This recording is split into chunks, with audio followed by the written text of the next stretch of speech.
हम वेट और बायस को थोड़ा सिंपल वे में देखने की कोशिश करते हैं कि हम अपने न्यूरॉन के ऊपर जो वेट्स लगाते हैं, जो बायस की हम टर्म यूज़ करते हैं, वो एक्चुअली में क्या होती है। ये हमारे पास सिंपल सा एक न्यूरॉन है जहाँ पे 3 इनपुट्स इसके आ रहे हैं, x1, x2, x3। यहाँ पे इसके ऊपर लगेगा वेट, साथ बायस ऐड होगा और जो भी हमारा फंक्शनैलिटी है वो होके हमें आउटपुट मिल जाता है। हमें सिंपल सा न्यूरॉन हमारा कुछ इस तरीके से काम करता है। थोड़ी देर के लिए हम ये समझ लेते हैं ये जो न्यूरॉन है ना हमारा, ये है हमारी एक, इस न्यूरॉन को कह देते हैं कि ये हमारी एक डिसीजन मेकिंग मशीन है। ठीक है, कि हमें कुछ कन्फ्यूजन्स हैं उनको हमने क्लैरिफाई करना है, तो वो हम क्लैरिटी लेंगे इस मशीन से, इस न्यूरॉन के साथ। ठीक है, हम इसे डिसाइड करें। अब डिसीजन हमारे पास कौन सी चीज़ का करना है। सपोज आपने जाना है कहीं, किसी फंक्शन में जाना है या कोई मैच देखने के लिए जाना है।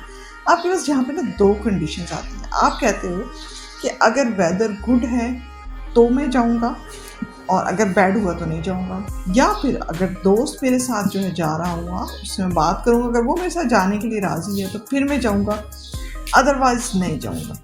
अब इन दोनों सिचुएशन में से भी आपकी टाई आ गई कि अगर ठीक है जी, आप कह देते हैं कि जी अगर वेदर अच्छा है और दोस्त आपके साथ नहीं जाना चाह रहा तो फिर क्या होगा। तो यहाँ पे आप ये सोचते हो कि अगर दोस्त नहीं जा रहा तो I don't care about it, ठीक है, नहीं जाता ना जाए।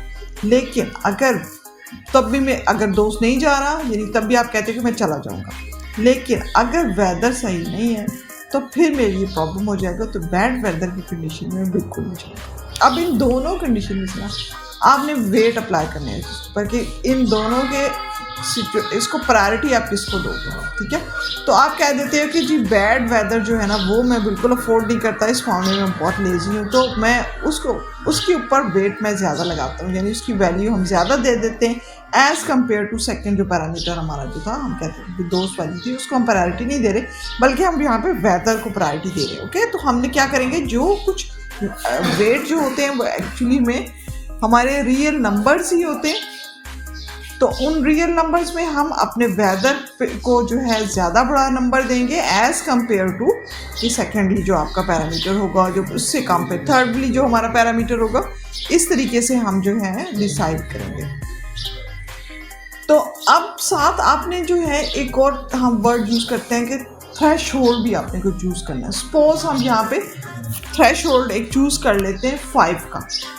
अब ये थ्रेश होल्ड यहाँ पे क्या कर रहा होगा, हमारे जो वेट होंगे और जो हमारा इनपुट होगा, यानी जो हमारा x ऑफ j होगा, ठीक है, हमारा एक इनपुट आ रहा है x ऑफ j 1 कह दिया, x1 कह देते हैं, साथ उसके w वेट हो गया, इन दोनों को मल्टीप्लाई कर लिया जाएगा। ठीक है, और फिर उसके बाद इसकी सुमेशन हमने लेनी है, तो उसको हम चेक करेंगे कि अगर हमारे वो थ्रेश होल्ड से कम है या उसके बराबर है तो हम उसको 0 असाइन करेंगे, आउटपुट हमारा 0 होगा, यानी जो भी हमारा आउटपुट आना था, जो डिज़ायर्ड थी वो नहीं होगा, हमारा फंक्शन था या कुछ था वो एक्टिवेट नहीं होगा, कुछ नहीं होने वाला।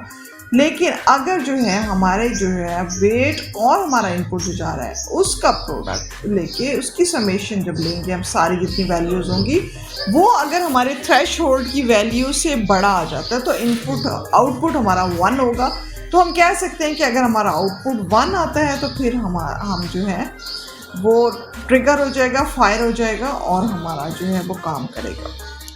ओके, आई होप सो कि आपको समझ आ गई होगी यहाँ पे। तो इसी थ्रेश होल्ड को जो है ना हम बायस का नाम दे देते हैं। ठीक है, अब इसको टू कीप थिंग्स सिंपल, यहाँ पे थ्रेश होल्ड की जगह पे आप समझ लें कि यहाँ पे बी लिख दें। ठीक है, और जो है थ्रेश होल्ड को बी से रिप्लेस कर देते हैं, बायस होगी, और इनइक्वालिटी को यूज़ करते हुए हम यहाँ पे ऐड कर देंगे इसके साथ बायस को, और फिर हम उसको 0 से जो है ना चेक कर लेंगे। यहाँ पे थ्रेश होल्ड की जगह पे हम 0 अप्लाई कर देंगे और हम 0 से ग्रेटर है या कम है, इस तरीके से हम चेक करते हैं, इसको सिंप्लीफाई कर दिया जाता है फाइनली।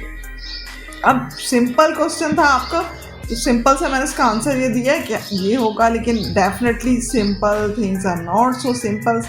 एक्चुअली जो इसकी बेस पे काम कर रहे होते हैं वो आपको पता है कि हमारे गेट से काम कर रहे होते हैं, नैंड गेट्स होते हैं, हमारी कैरी बिट होती है, बिट वाइज ऑपरेटर काम करता है, जिसकी बेस पे हम कैरी बिट रख लेते हैं, जिसको हम कह रहे हैं कि बायस है या थ्रेशोल्ड है, तो उसके अकॉर्डिंगली हमारे वो काम करते हैं। अभी सिंपल इसको आप इतना ही समझें कि ये सिंपल सिनेरियो इतना ही है। मैं फिर कोशिश करूँगी किसी वक्त कि आपके लिए इसको, ये गेट्स एक्चुअली जिस तरह से काम कर रहे थे, इसको भी अगर किसी एनिमेशन के थ्रू बना सकूँ तो उसको ईजी कर सके अगर, तो ज़रूर आपको दूँगी ताकि आप उसको और भी अच्छे से अंडरस्टैंड कर सकें। ओके, आप हाफिज़।